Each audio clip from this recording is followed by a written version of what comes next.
चलिए, today's our topic is mutation. What is mutation? नाम सुना है पहले आप लोगों ने म्यूटेशन का? हाँ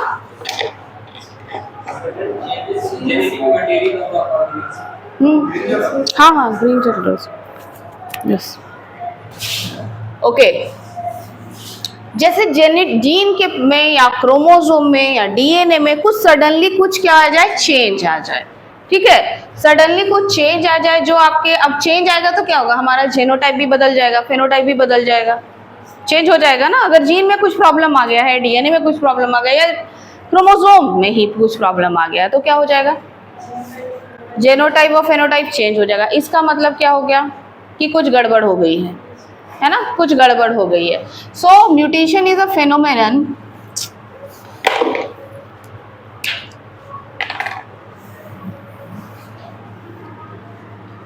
mutation is a phenomenon in which sudden change in gene or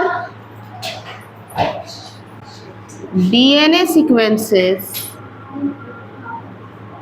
or chromosome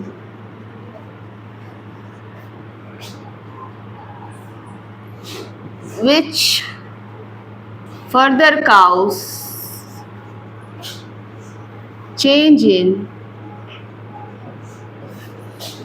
phenotype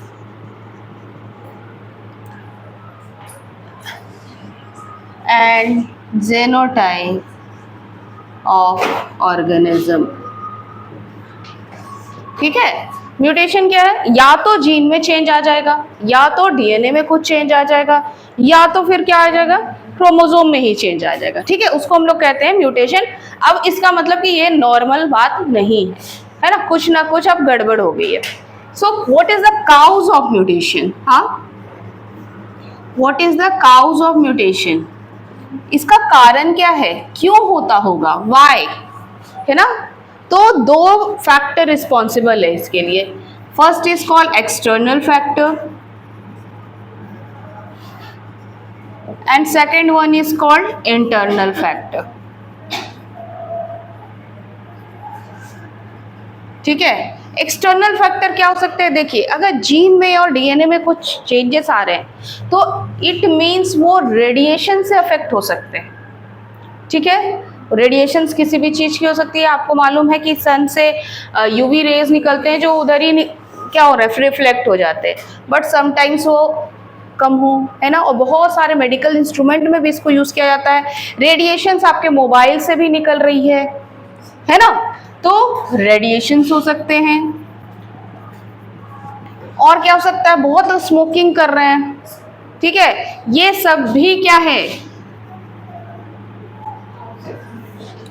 cause है म्यूटेशन का। और क्या हो सकता है एक्सटर्नल फैक्टर, और एक्सटर्नल फैक्टर क्या हो सकता है भाई, रेडिएशन से चेंज आ सकता है, स्मोकिंग से चेंज आ सकता है, हाँ, इन्वायरमेंटल चेंज से भी आ सकता है। एक्चुअली वो रेडिएशन से ही रिलेटेड रहेगा, इन्वायरमेंटल चेंज रहेगा तो, ठीक है, इन्वायरमेंटल चेंजेस और क्या से चेंज आ सकता है हम लोग का, केमिकल से भी चेंज आ सकता है ना। केमिकल्स भी हम लोग बहुत सारी दवाइयों में भी यूज कर रहे हैं, खाने में भी यूज कर रहे हैं। आजकल के जो भी खाना है, जो भी एग्रीकल्चर किया जा रहा है, जो भी क्रॉप्स उगाए जा रहे हैं, उसमें बहुत सारे केमिकल्स डाले जा रहे हैं, हाँ, या तो फर्टिलाइजर के रूप में या पेस्टिसाइड्स के रूप में या किसी भी रूप में।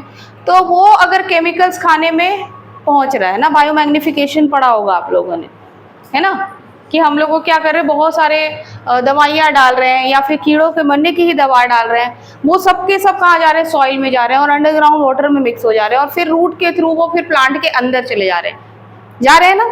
और उसको अब उसका जो फल होगा तो फल के अंदर, आप बाहर से आप कितना भी धोएंगे उस फल को, वो जो घुस चुका है केमिकल वो बाहर से धुलेगा क्या, नहीं धुलेगा।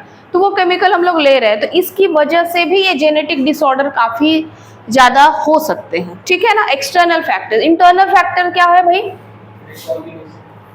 रिकॉम्बिनेशन तो होना ही चाहिए भाई वेरिएशंस आने के लिए, है ना, लेकिन उस रिकॉम्बिनेशन में कुछ और ही अल्टरेशन हो गया, नॉर्मल वेरिएशंस नहीं हुई, कुछ ज्यादा ही वेरिएशन, ऐसा अल्टरेशन हो गया जो डिफेक्ट शो कर रहा है। ठीक है, हम लोग कह सकते हैं defect in DNA sequences, defect in DNA sequences, ठीक है, या फिर चेंज इन डीएनए सीक्वेंसेस। ये अगर अपने आप ही हो रहा है ऐसा, है ना, सेल डिवाइड करना स्टार्ट किया है, सेल डिवाइड नहीं कर पाया, रिप्लिकेट नहीं कर पाया डीएनए, मान लो, है ना, हाँ, डिफेक्ट इन डीएनए सीक्वेंसेस या डीएनए रिप्लिकेशन में कुछ गड़बड़ी हो गई, है ना, तो भी क्या होगा भाई, कोई ना कोई डिसऑर्डर हो जाएगा ना, defect in DNA sequences and DNA replication, तो रिप्लिकेशन से भी सीक्वेंसेस में आएगा ही गड़बड़। ठीक है, तो जो काउज है ना म्यूटेशन का, एक्चुअली हम लोग उसको क्या बोलते हैं, म्यूटाजीन, म्यूटाजीन मतलब जो भी अफेक्ट करे, रेडिएशन भी अफेक्ट करे वो भी म्यूटाजीन कहलाएगा, स्मोकिंग करे, एनवायरमेंटल चेंजेस करे, केमिकल करे या डीएनए के सीक्वेंसेस में चेंज आए, तो जो भी रिस्पॉन्सिबल है म्यूटेशन के लिए उसको हम लोग क्या कहेंगे, म्यूटाजीन। ठीक है, what is the cause of mutation कहेंगे तो mutagen is the cause of mutation in which two factors are involved, external factor and internal factor. In external factor include क्या, radiation, smoking, environmental changes, chemical, and internal factor includes defects in DNA sequences और DNA replication और change in the number of chromosomes, ये भी होते हैं, है ना, change in the number of chromosomes। ठीक है, ठीक है, अब हम लोग बात करते हैं कि कितना टाइप का होता है म्यूटेशन। ठीक है, अभी देखो हम लोगों ने क्या बात किया, हम लोगों ने बात किया कि म्यूटेशन क्या है भाई, जब डीएनए में आ जाए चेंज, या फिर जीन में आ जाए चेंज, या फिर क्रोमोसोम में आ जाए। तो अकॉर्डिंग टू दैट ना mutation is of two types. एक होता है क्या, जेनेटिक या जीन म्यूटेशन कह सकते हैं। ठीक है, जीन और जेनेटिक भी बोलते हैं हम लोग उसको, जेनेटिक म्यूटेशन या जीन म्यूटेशन भी आपको बहुत जगह लिखा हुआ मिलेगा, है ना। और दूसरा होता है क्रोमोसोमल म्यूटेशन। अब भाई नाम से ही पता चल रहा है, नाम से क्या पता चल रहा है तुम लोग,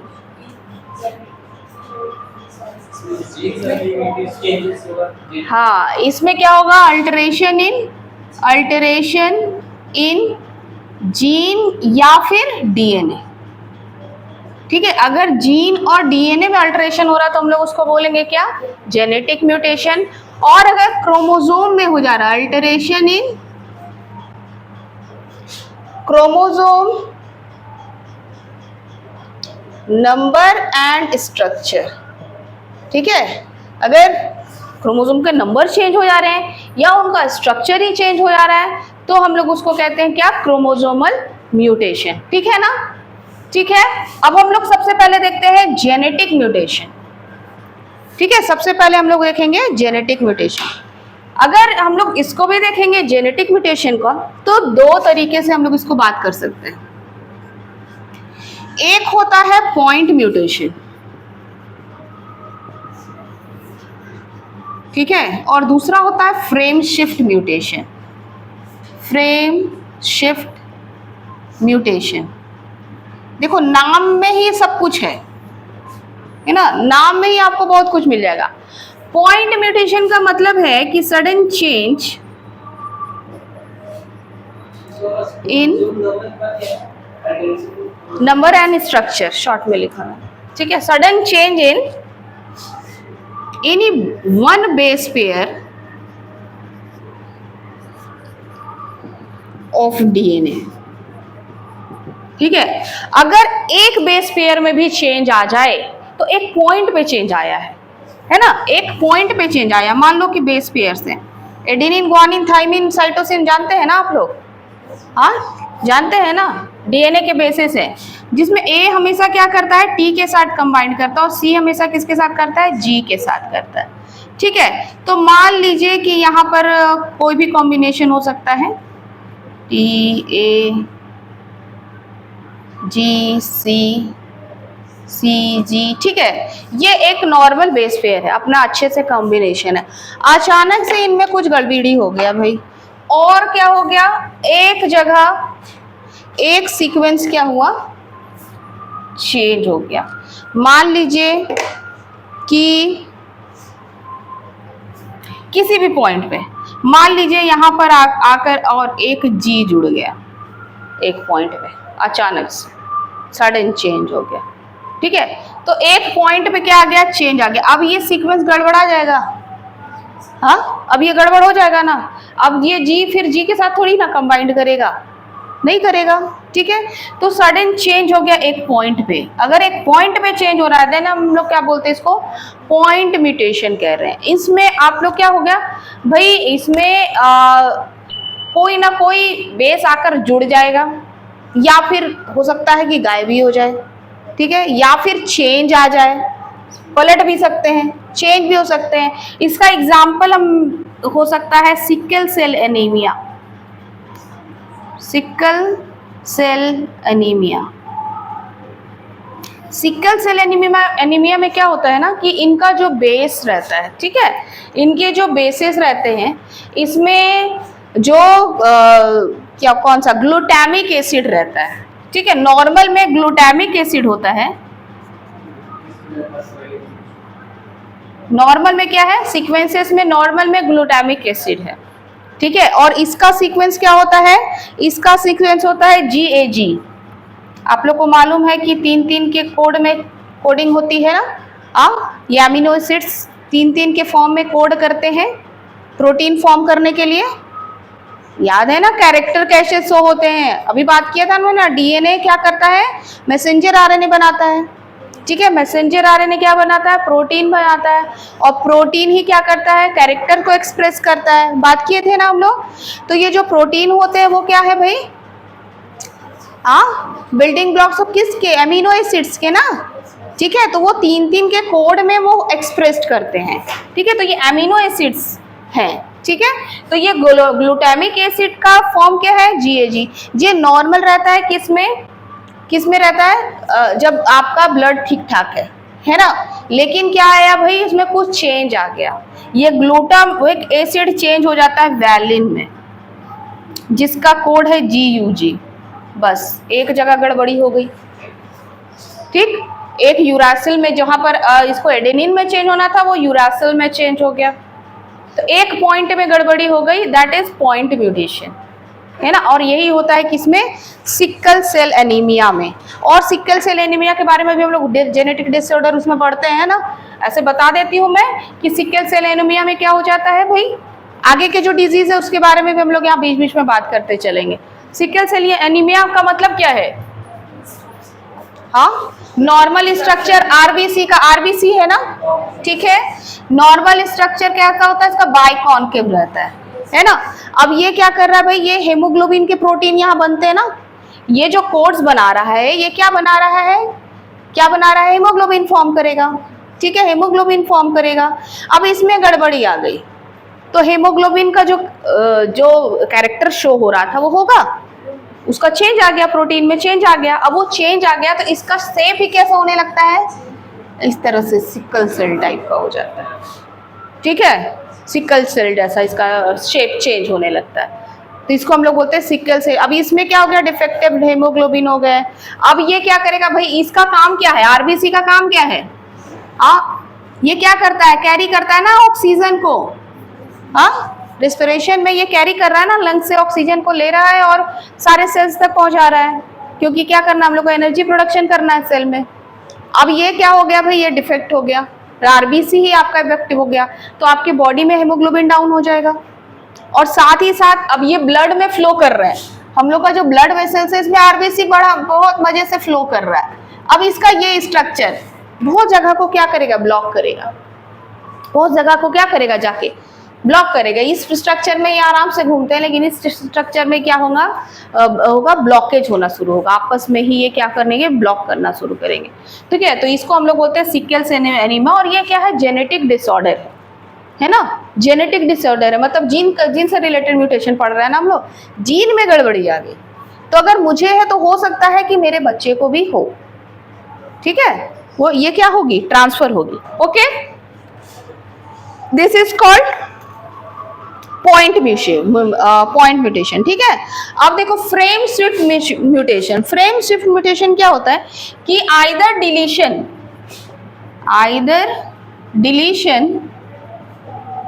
और एडिशन बोल सकते हैं या इंसर्शन बोल सकते हैं, इंसर्शन ऑफ क्या बेस पेयर्स, ठीक है, या तो डिलीट हो सकता है बेस पेयर या फिर इंसर्ट हो सकता है बेस पेयर, ठीक है। और एक जगह की बात नहीं है, और भी जगह पर क्या हो सकते हैं, हो सकते हैं ना, और भी जगह पर हो सकते हैं, ठीक है। जैसे कि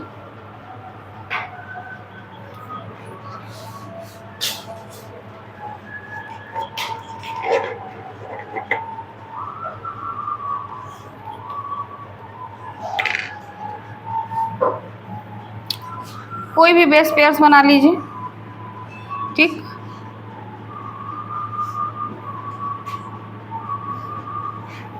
A T C ji C T ए सी, ये तो सीक्वेंस सब में चेंजेस होते हैं ना, सी जी सी, हो सकता है कि ये कंटिन्यूअस भी हो, है ना।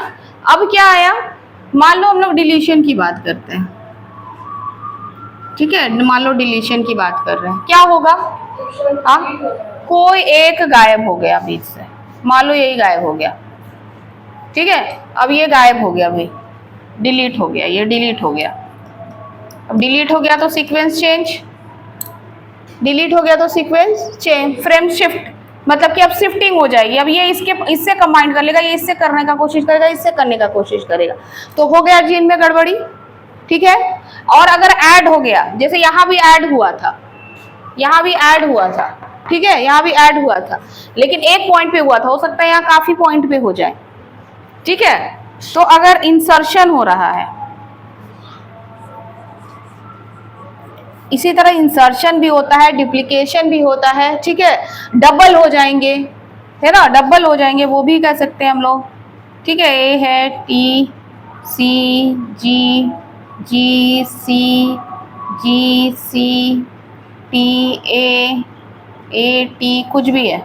अब इसमें आपका क्या हो गया भाई, एक इंसर्ट हो गया, मान लो कि यहाँ पर टी इंसर्ट हो गया, ठीक, यहाँ पर टी इंसर्ट हो गया, अब सीक्वेंस में चेंज, हाँ सारे शिफ्टिंग होने लगेगी, सबकी शिफ्टिंग होनी शुरू होगी, ठीक है। तो ये क्या कर लिए भाई, चेंज आ गया, है ना, जीन में कुछ ना कुछ क्या आ गया, चेंज आ गया, ठीक। फ्रेम शिफ्ट का एग्जाम्पल है कैंसर भी है, ठीक है, एक डिजीज है सिस्टिक फाइब्रोसिस, ठीक है, वो भी है, ठीक है। और इसका एग्जाम्पल आप लोग लिख सकते हैं, एक क्राउन्स डिजीज होता है, क्राउन्स डिजीज होता है, वो भी लिख सकते हैं, ठीक है। इसमें सब में किसी में एडिशन होता है, किसी में डिलीशन होता है, अभी हम लोग और पढ़ेंगे, अभी क्रोमोसोमल में भी कुछ ऐसा ही सीक्वेंस आएगा, ठीक है, क्रोमोसोम में भी कुछ ऐसा ही सीक्वेंस होगा, किसी में डिलीट होगा, किसी में इंसर्ट होगा, है ना।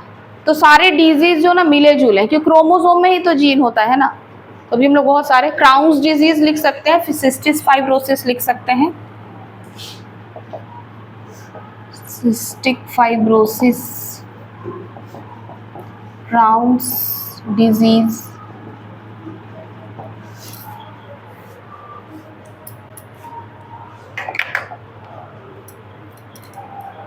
ये सब कुछ डिलीट होने की वजह से आता है। कैंसर, कैंसर सब में ही चला जाएगा, इसमें भी कैंसर के फॉर्म आएंगे, उसमें भी कैंसर के फॉर्म आएंगे, ठीक है ना। और इसमें डुप्लीकेशन भी हो सकता है, ठीक, डुप्लीकेशन मतलब डबल डबल जीन भी आ गए, है ना, कुछ क्या हुआ भाई, चेंजेस भी आ गया, तो बहुत सारी चीजें इसमें हो सकती है। तो ये जेनेटिक म्यूटेशन। क्रोमोसोमल का मतलब क्या, क्रोमोसोमल का मतलब क्रोमोसोम में अगर स्ट्रक्चर या फिर नंबर में क्या है, चेंज आए, तो हम लोग इसको बोलते हैं क्रोमोसोमल एबेरेशन। Chromosomal aberration. ठीक है, अब देखो स्ट्रक्चर में चेंज आए कैसे आएगा, और अगर नंबर में चेंज आ रहा है, नंबर में चेंज आ रहा है तो हम लोग क्या कर रहे हैं ना, चेंज इन नंबर और चेंज इन स्ट्रक्चर, दोनों को ही हम लोग क्या कहेंगे, क्रोमोसोमल एबरेशन करेंगे। लेकिन अगर नंबर में चेंज आता है तो हम लोग इसको एनीप्लॉइडी और पॉलीप्लॉइडी भी बोलते हैं। अभी इसको पहले इसको बात कर लेते हैं भाई स्ट्रक्चर में कैसे चेंज आएगा। ठीक है, तो वही बात, क्या बात, अब क्रोमोसोम है ना, अब क्या है, क्रोमोसोम है। इसके भी कई तरीके से हो सकता है, डिलीशन, इंसर्शन, ठीक है, इनवर्सन, ट्रांसलोकेशन, ठीक है, इन्वर्शन, इंसर्शन, ट्रांसलोकेशन, क्या नहीं लिखा, डुप्लीकेशन नहीं लिखा, मैं ट्रांसवर्शन लिखा, डुप्लीकेशन।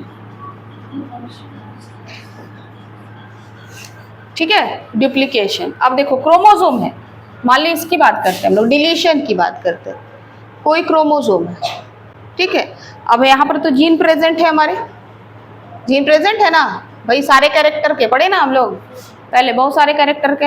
अब इसमें से मान लीजिए कि कोई एक जीन क्या हो गया,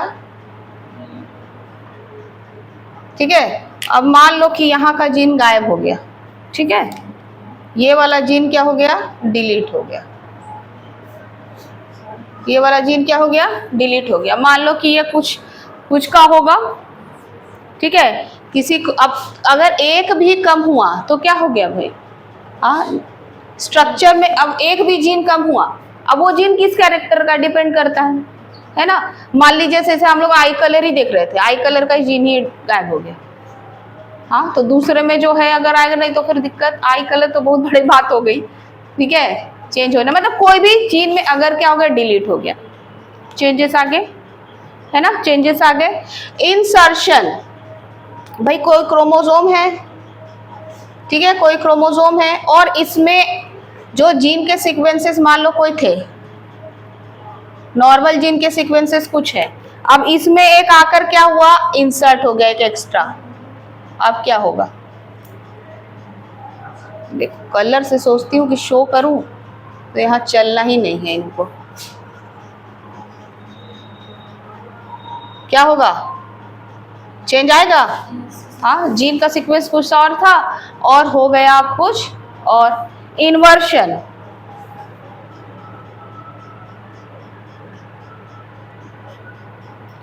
मान लीजिए किसी का जीन यहाँ है, एक रेड वाला और एक ब्लू का कोई जीन यहाँ है, ठीक है, अब क्या होगा, अब इनमें कुछ चेंजेस आएंगे और ये जीन इधर पहुंच जाएगा और ये जीन इधर पहुंच जाएगा, चेंज हो जाएगा, हाँ, चेंज हो जाएगा, क्योंकि होमोलोगस क्रोमोसोम है इनके साथ, समझ में आ रहा है, होमोलोगस क्रोमोसोम है इसके साथ, एक में चेंज आ गया दूसरे में नहीं आया, गड़बड़ी हो गई ना, ठीक है, गड़बड़ी हो गई, ठीक।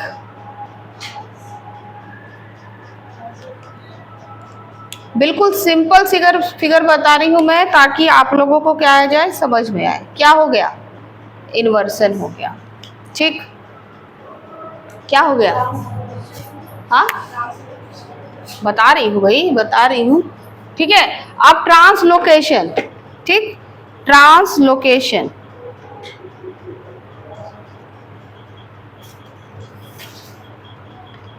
ट्रांसलोकेशन में क्या होगा,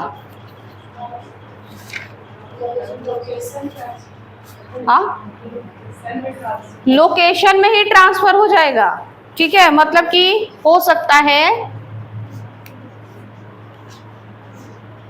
दो क्रोमोसोम है, होमोलोगस क्रोमोसोम है, ठीक है, मान लीजिए कि दो होमोलोगस क्रोमोसोम है, ठीक, एक का स्ट्रक्चर यहाँ कुछ है, मान लो यहाँ पर कोई सीक्वेंस है, ठीक है, ये पूरा सीक्वेंस मान लो A B C D E F G का कोई सीक्वेंस है, ठीक है। और यहाँ पर क्या सीक्वेंस है भाई, यहाँ पर मान लो P Q R S T U ऐसा कुछ सीक्वेंस है ना। अब क्या होगा, अब क्या हो सकता है, हो सकता है कि यहाँ पर जो ए बी है, ए बी सी डी ई तक यहाँ रहा, एफ यहाँ आ गया, जी यहाँ आ गया, ठीक है, ऐसा हो जाए। और इधर का एस टी इधर चला जाए, एस और टी क्या हो गया, इधर चला गया, तो ट्रांसलोकेट हो गया, एक जगह से दूसरे जगह पहुंच गया ये लोग। हाँ, एक जगह से दूसरे जगह पहुंच गया, एक क्रोमोसोम से ही उछल के दूसरे क्रोमोसोम में चला गया, ठीक है। तो भी क्या होगा, चेंजेस आएंगे, है ना, चेंजेस आएंगे। अभी एग्जाम्पल बताएंगे ना नंबर में कुछ डिजीज का नाम ले लेके, तब आप लोग को समझ में आ जाएगा। और अभी डुप्लीकेशन, डुप्लीकेशन का मतलब एकदम डबल हो जाएगा। कोई क्रोमोसोम का सीक्वेंस है भाई, है ना, क्या सीक्वेंस है, मान लीजिए कि है पी क्यू आर, कुछ भी हम लोग लिख रहे हैं ना, एस टी यू ऐसा कुछ सीक्वेंस है, और इसमें कुछ चेंजेस आ गए, डुप्लीकेशन हो गया, मतलब एक ही जीन दो हो गया, ठीक। मान लीजिए पी तो है, चलो ठीक है, क्यू भी है, अब आर इधर भी हो गया, इधर भी हो गया, डबल हो गया। मान लीजिए एस भी डबल हो गया, और उधर भी टी यू ऐसा, तो क्या हो गया, जीन बढ़ गया, जीन क्या हो गया, बढ़ गया, है ना। तो इसको हम लोग बोलते हैं डुप्लीकेशन, डुप्लीकेशन हो गई।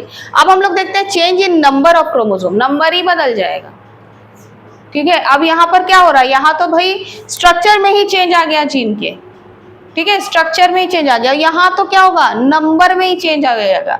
नंबर को हम क्या बोले कि या तो हम लोग कहते हैं एनीप्लॉइडी, या फिर हम लोग बोलते हैं पॉलीप्लॉइडी, पॉलीप्लॉइडी, ठीक है। पॉलीप्लॉइडी एक्चुअली कहाँ होती है, यहाँ पर क्या होता है कि पूरा है तो पूरा नंबर ही डबल हो जाता है। मतलब कि अगर आप में 46 है तो पूरा, मतलब कि यहाँ पर क्या होता है ना कि जब साइटोकाइनेसिस होने वाला, टेलोफेज में जब पहुंचे, टेलोफेज में जब पहुंचे और उसके बाद का जो साइटोकाइनेसिस है, जब सेल क्या करेगा, दो भाग में डिवाइड करना है, वो डिवाइड ही नहीं करेगा। तो भाई उसने तो डबल कर लिया है क्रोमोसोम नंबर को, और डिवाइड ही नहीं हुआ, तो पूरा का पूरा क्रोमोसोम ही बढ़ गया, पूरी की पूरी संख्या ही बढ़ गई। एक्चुअली किस में देखा जाता है, प्लांट्स में देखा जाता है। इसका एग्जाम्पल है प्लांट्स, प्लांट्स में ये पॉलीप्लॉइडी देखने को मिलेगी, ठीक है, प्लांट्स में मिलेगी। अब हम लोग बात करते हैं एनीप्लॉइडी की, ठीक है, इधर बेटा है ना। हो सकता है किसी का क्रोमोसोम नंबर कम हो जाए, हो सकता है किसी का नंबर ज्यादा हो जाए, ये लिखा है ना एनीप्लॉइडी, ठीक, एनीप्लॉइडी।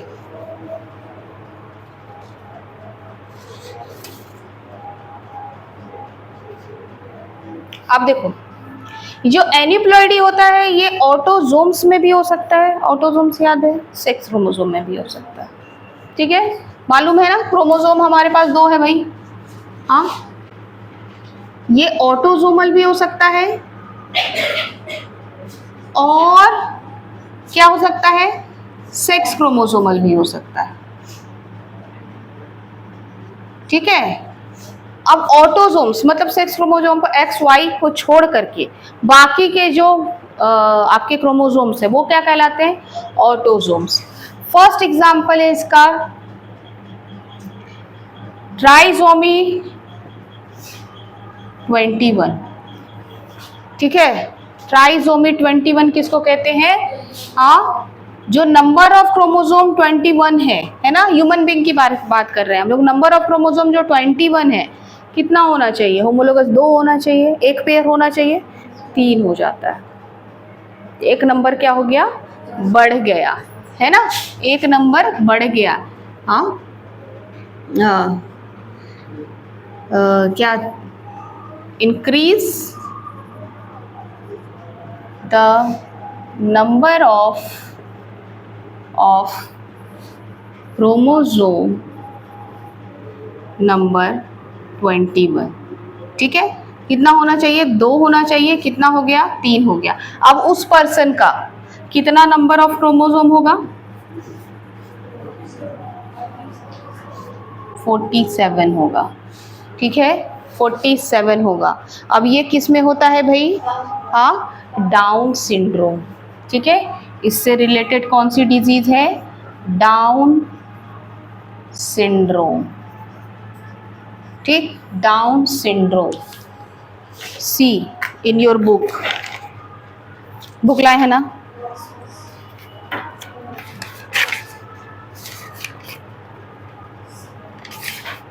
डाउन सिंड्रोम देखिए, the cause of this genetic disorder is presence of additional copy of chromosome number 21। ठीक है, तो क्रोमोसोम नंबर 21 में क्या हुआ? एक क्रोमोसोम बढ़ गया। ठीक है, this disorder was first described by Langdon Down in 1866. Okay, and the affected individual is short, saturated with a small round head. Head का क्या हो गया भाई? शेप चेंज हो गया इससे, है ना? furrowed tongue and partially open mouth. ठीक है, बिल्कुल ही abnormal head नजर आएगा, है ना? palm is broad with characteristic क्या है? palm crease. ठीक है, palm कैसा हो जाएगा? ब्रॉड हो जाएगा, चौड़ा हो जाएगा उनका पाल। और physical psychomotor and mental development is retarded. ठीक है, मुंह का स्ट्रक्चर चेंज हुआ, जीभ का स्ट्रक्चर चेंज हुआ, पाम का स्ट्रक्चर चेंज होगा, और किस पर अफेक्ट करेगा? सीधे नर्वस पे, टिश्यू पे। वो पर्सन कैसा रहेगा? मेंटली रिटार्डेड रहेगा। ठीक है,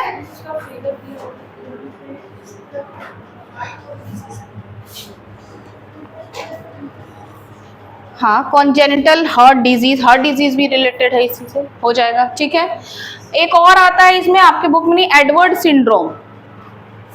ठीक है, एक क्या आता है? और एडवर्ड सिंड्रोम होता है, जिसको हम लोग कहते हैं ट्राइसोमी 18। ठीक है, ट्राइसोमी 18 मतलब क्या?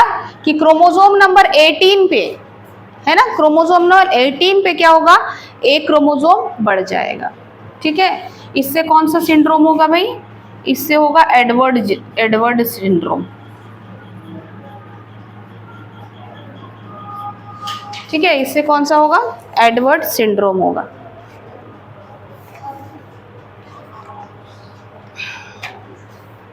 ठीक, एक आता है क्या?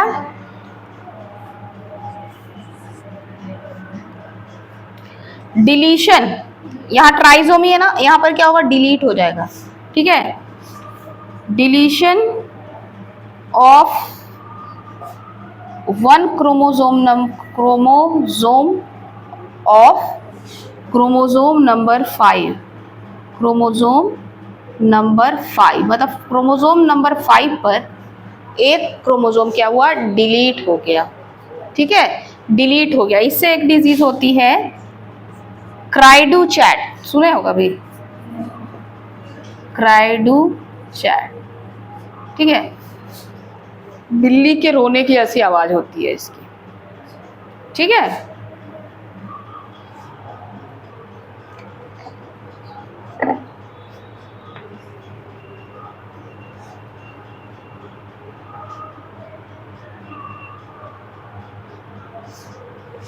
ठीक है ना? चलिए अब क्रोमोसोमल देख लेते हैं थोड़ा हम लोग।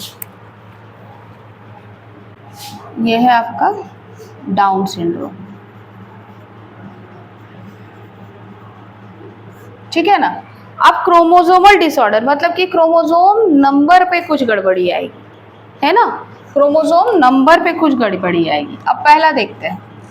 ठीक, एक केस होता है कभी एडिशन हो जाएगा, ठीक है, और एक केस होता है कि कभी डिलीशन हो जाएगा। ठीक है, मतलब कि एक केस होता है क्या कि मेल में XXY क्रोमोसोम इन मेल, मतलब addition of one extra chromosome और one extra X chromosome.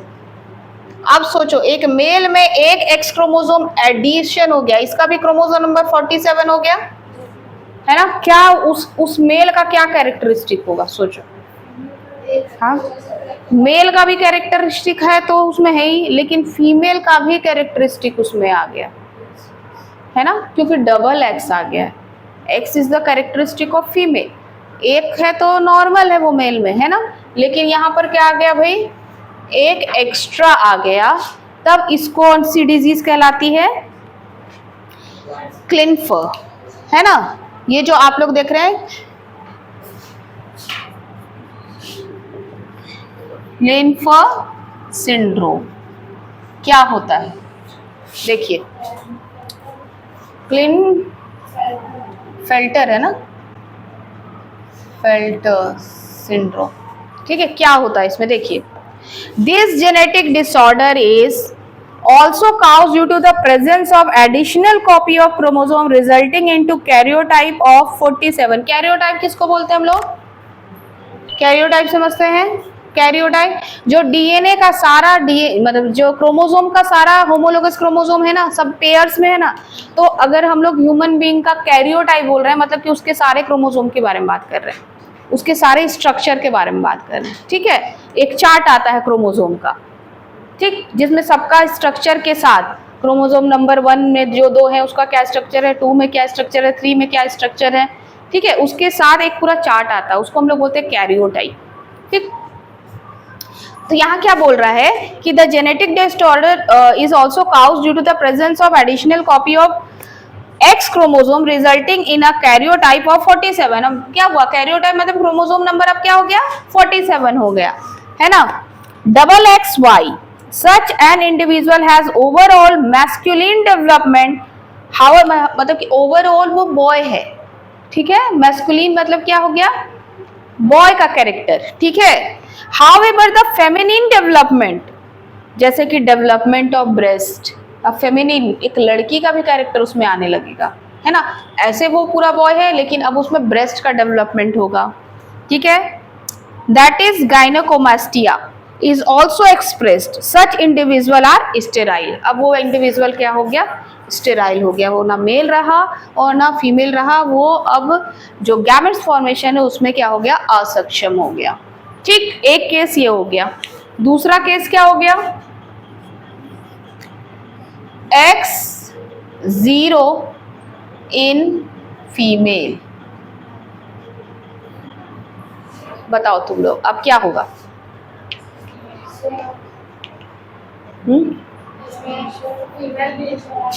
yes, deletion of one chromosome, one X chromosome in female, कौन काउज हो जाएगा भाई, टर्नर सिंड्रोम, टर्नर सिंड्रोम, ठीक, टर्नर सिंड्रोम ऐसे लगा देते हैं हम लोग।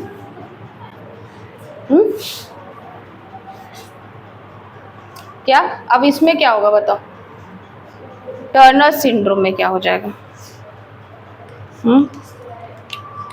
मतलब फीमेल तो है लेकिन फीमेल के बहुत सारे कैरेक्टर क्या है, मिस होंगे, ठीक है। फीमेल तो है बट फीमेल के कैरेक्टर क्या हो गए, मिस हो गए। क्या क्या कैरेक्टर मिस हो गए, such a disorder is caused due to the absence of the X chromosome that is 45। अब इसके पास कितने क्रोमोसोम है, 45 ही है ना, 46 से एक गायब हो गए हैं, कितने बचे, 45 ही बचे, ठीक है। Such female are sterile as ovary are rudimentary beside other feature include lack of the other secondary sexual character। अब ये फीमेल क्या हो गई, स्टेराइल हो गया, ये मेल स्टेराइल हो गया, है ना, ये मेल स्टेराइल हो गया, ये फीमेल स्टेराइल हो गई। अब भाई इनका ओवरी जो है एक प्रोड्यूस नहीं करने वाला, क्योंकि सेकेंडरी सेक्सुअल कैरेक्टर सारे अफेक्ट हो गए हैं, और सेकेंडरी सेक्सुअल कैरेक्टर में ही आपका एस्ट्रोजन हार्मोन है जो बाकी कैरेक्टर्स लेके आते हैं, मतलब कि उसमें हार्मोन ही डिस्टर्ब हो गया, है ना, मतलब कि उस हार्मोन को जो एक्सप्रेस कर रहा था प्रोटीन वो डिस्टर्ब हो चुका है, इसलिए वो हार्मोन ही सीक्रेट नहीं होगा, उस बाकी के कैरेक्टर्स भी क्या होंगे, सीक्रेट नहीं होंगे, ठीक है। तो एक्चुअली ये क्या क्रोमोसोमल डिसऑर्डर है ये, ये सब क्या है? क्रोमोसोमल डिसऑर्डर है। क्या क्या? Down syndrome, Edward syndrome, cri du chat, Klinefelter syndrome, Turner syndrome, और भी बहुत सारे सिंड्रोम्स हैं।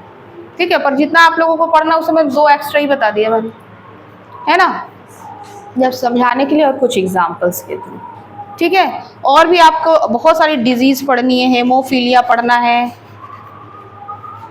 सिकल सेल एनीमिया के बारे में बताया मैंने, हेमोफीलिया पढ़ना है, फिनाइल केटोन्यूरिया पढ़ना है, थैलेसीमिया पढ़ना है। ये सारे के सारे क्या है? जेनेटिक डिसऑर्डर है। कलर ब्लाइंडनेस भी है, ठीक, जेनेटिक डिसऑर्डर भी है। चलो अब जेनेटिक डिसऑर्डर और मेंडेलियन डिसऑर्डर 2 तरह का डिसऑर्डर होता है ना, उसमें ये सारे जेनेटिक डिसऑर्डर में चले गए। ठीक है, ये सारे जेनेटिक, फिर से हम इसको चर्चा करेंगे अभी, फिर से जब हम लोग करेंगे। अभी तो यहाँ हम लोग म्यूटेशन को टाइप को देखने के लिए मैंने एज यूजुअल पूरा डिटेल ही बता दिया तुम लोगों को। ठीक है, अब हम लोग देखते हैं पेडिग्री एनालिसिस। ठीक, पेडिग्री एनालिसिस। अब ये क्या है भाई? अब देखो हम लोग क्या पढ़ रहे हैं? म्यूटेशन के बारे में, है ना। अगर मेरा जीन में कुछ गड़बड़ी आई, मेरे क्रोमोसोम में कुछ गड़बड़ी आई, तो वो कहाँ ट्रांसफर होगी?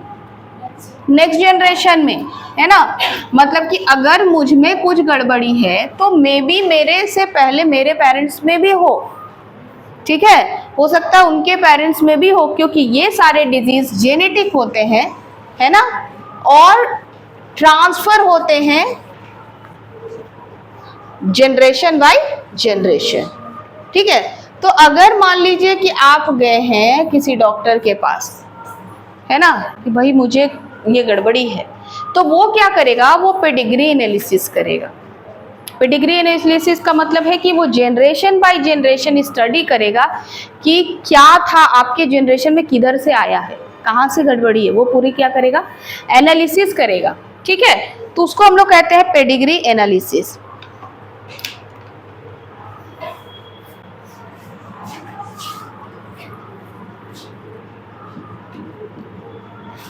Pedigree analysis.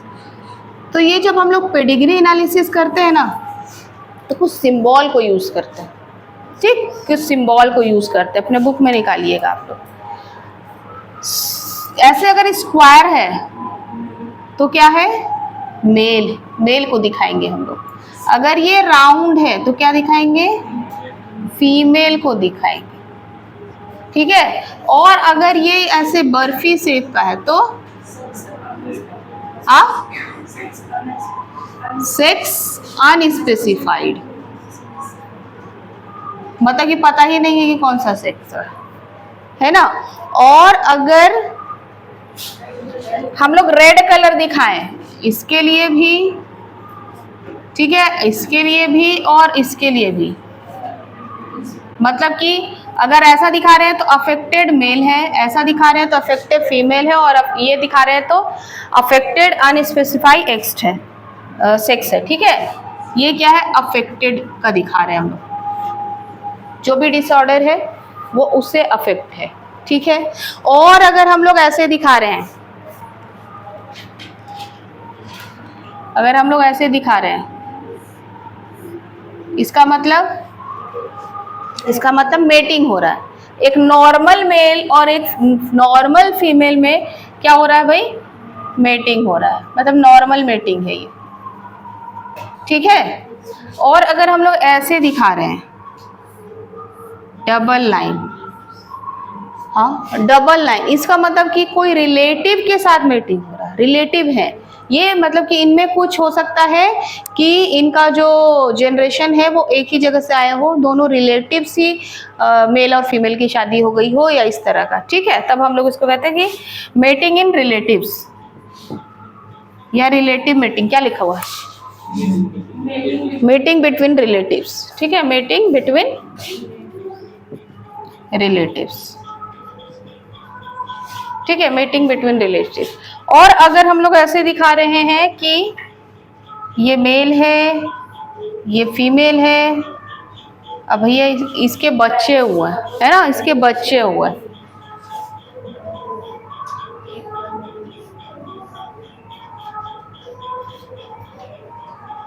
मतलब यहाँ लाइन मुझे दूसरे कलर से यूज करना था, कोई बात नहीं।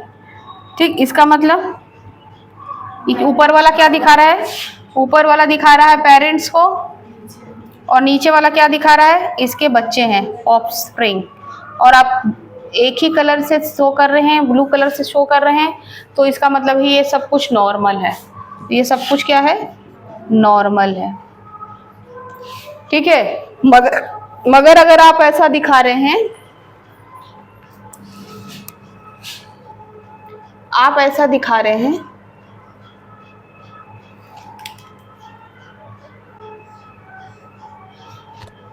इसका मतलब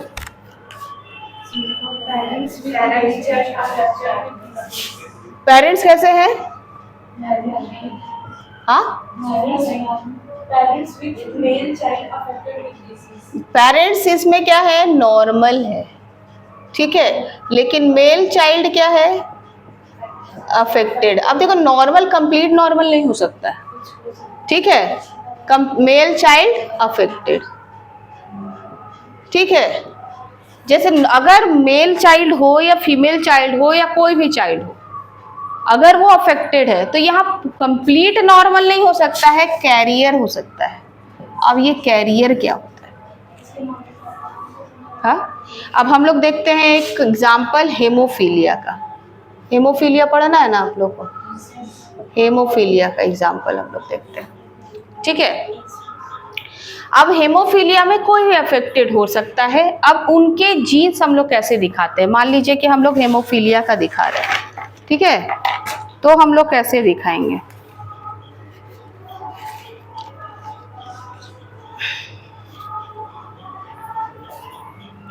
अगर मेल है, ठीक है, तो उसका क्या होगा भाई? एक्स और वाई होगा, एक्स होगा, वाई होगा।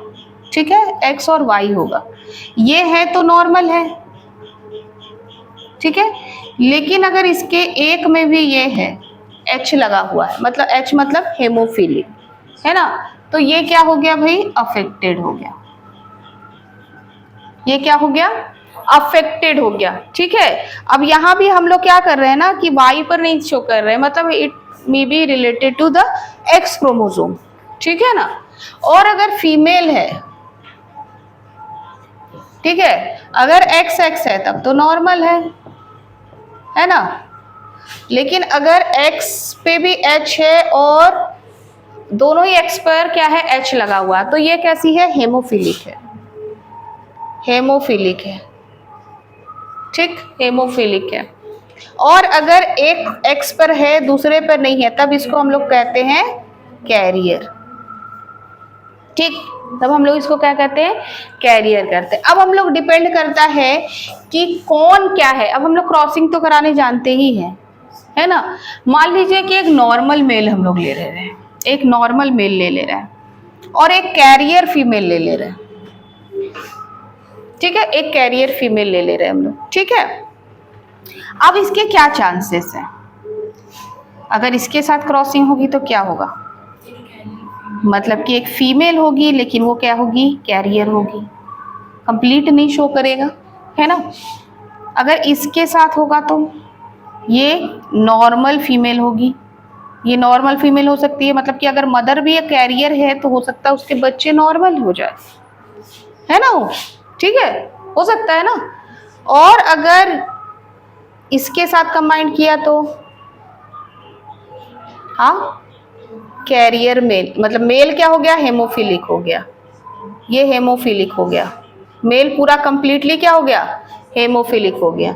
या फिर एक मेल दूसरा क्या आ सकता है? वो नॉर्मल भी आ सकता है, वो नॉर्मल भी आ सकता है। मतलब कि फीमेल और मेल, मदर और फादर अगर कैरियर हैं, कोई एक अगर कैरियर है और दूसरा नॉर्मल है, तो हो सकता है उनके बच्चे नॉर्मल हो जाएं, ठीक है, हो सकता है वो ट्रांसफर नहीं हो। लेकिन अगर दोनों ही ये हो, क्या हो? हेमोफिलिक हो, तब तो किसी भी केस में क्या होगा? नॉर्मल तो नहीं आएगा, या तो हेमोफिलिक आएगा या तो कैरियर आएगा। अब ये हेमोफीलिया एक डिजीज है ऐसा तो जानते, पर है क्या? क्या होता है इसमें? हाँ, वेरी गुड, ठीक है। आप लोग को जब कट लगता है कभी, कभी तो लगा ही होगा ना। तो कुछ देर ब्लड आता है और थोड़ी देर बाद देखते हैं कि वो ब्लड खुद ही क्लॉट कर जाता है, खुद ही क्लॉट करके बंद हो जाता है ना बहना, कि बहता रहता है? क्यों? क्यों होता है? इसके लिए ना, इसके लिए जो हमारे बॉडी में ब्लड सेल्स में प्लेटलेट्स होते हैं, ठीक है, उसके पास 13 फैक्टर होते हैं, ठीक है, 13 फैक्टर होते हैं जो क्या करते हैं, जब भी कट लग गया, मान लीजिए कि आपका कोई बॉडी पार्ट है और यहाँ पर कट लग गया है आपको, ठीक है, और यहाँ से आपकी ब्लीडिंग चालू है, निकल रही है आपकी ब्लीडिंग, है ना, जैसे ही ये काम हुआ वैसे ही आपके ब्लड सेल्स के प्लेटलेट्स लग गए अपने काम में। वो 13 फैक्टर जिसमें कैल्शियम फैक्टर भी है, ये तुरंत क्या काम करना शुरू करेगा, यहाँ पर बिल्कुल ही क्या करना शुरू कर देता है, ऐसे पूरा नेट फॉर्मेशन करना शुरू कर देता है, ठीक है, इस तरह से पूरा नेट फॉर्मेशन स्टार्ट करता है, ताकि रास्ता ही बंद हो जाए किसके निकलने का, ब्लड के निकलने का। तो थोड़ा अगर आप उस पर दवा नहीं भी लगाए हैं, अगर आपने उसको कुछ नहीं भी किया है, तो भी वो थोड़ा देर बाद अपने आप ही कट हो जाता है। लेकिन अगर आप सोचो, एंड विटामिन के is essential for the blood clotting, ठीक है, ये भी ऑब्जेक्टिव में बहुत आता है, विटामिन के चाहिए इसके लिए, है ना, कि जो भी इसके फैक्टर्स बनते हैं उसके लिए विटामिन के इज इम्पॉर्टेंट, है ना। अगर आपको विटामिन के की कमी है तो आप में ये डिजीज हो सकती है, ठीक है। अब आप लोग सोच लो कि जो पर्सन हेमोफिलिक है ना, उसके ये फैक्टर्स काम नहीं करते, ठीक। अब उसके ये फैक्टर काम नहीं करेंगे तो कट लगा, अब क्या होगा, continuous blood out, continuously blood क्या होगा, निकलेगा। तो कंटिन्यूअस अगर ब्लड निकलेगा तो वो व्यक्ति बचने वाला है, नहीं बचने वाला है ना। हाँ, तो महारानी विक्टोरिया जो थी ना, महारानी विक्टोरिया, ठीक है, उनको ये डिजीज था, ठीक है, हेमोफीलिया, उनको ये डिजीज, तो वो अपने कमरे में कोई भी कट चट वाला सामान, चाकू सुई कुछ भी नहीं रखती थी, और इसलिए इसको रॉयल डिजीज भी बोलते हैं, क्योंकि एक महारानी को था, है ना। इसको रॉयल डिजीज के नाम से भी हम लोग क्या करते हैं, जानते हैं, ठीक है ना। तो हेमोफीलिया को देख लो, this sex linked recessive disease which सोर्स its transmission from unaffected carrier female to some of the male progeny has been widely studied, ठीक है। In this disease a single protein that is the part of cascade of protein involving the clotting of the blood is affected, मतलब कि वो protein ही affect हो जाएगा, ठीक है। अब ये जीन से रिलेटेड है ना, वो जीन ही अफेक्ट हो गया तो उसका ना मैसेंजर आरएनए बनेगा ना ही उसका प्रोटीन बनेगा, तो वो अफेक्ट हो गया, ठीक है। Due to this is an affected individual, a simple cut will result in non-stopping bleeding, ठीक है, बिल्कुल ब्लीडिंग रुकेगा ही नहीं। द हेट्रोजाइगस फीमेल या कैरियर बोल सकते हैं फॉर हेमोफीलिया में ट्रांसमिट द डिजीज टू सन, देखो वहां पर हेमोफिलिक थी, कैरियर थी फीमेल, तो चला गया ना सन में। The possibility of a female becoming a haemophilic is extremely rare because mother of such a female has to be at least carrier and the father should be haemophilic. Unwell is the later stage of life. The family pedigree of Queen Victoria shows a number of hemophilic descendants as she was a carrier of this disease, ठीक है। तो ऐसा महारानी Victoria में था। चलिए आज मैं यहीं स्टॉप करूंगी, थोड़ा मेरा टाइम हो गया है ना। बाकी के बच्चे हम लोग कुछ डिजीज बच गया ना, फिनाइलकेटोनेरिया, थैलेसीमिया, फिर से एक बार हम लोग डिजीज को डिस्कस करेंगे, जेनेटिक डिसऑर्डर, तब मैं आपको बताऊंगी कि मेंडेलियन कौन है और जेनेटिक कौन है। ऐसे तो हम लोग बहुत सारे डिजीज डिस्कस कर लिए ना।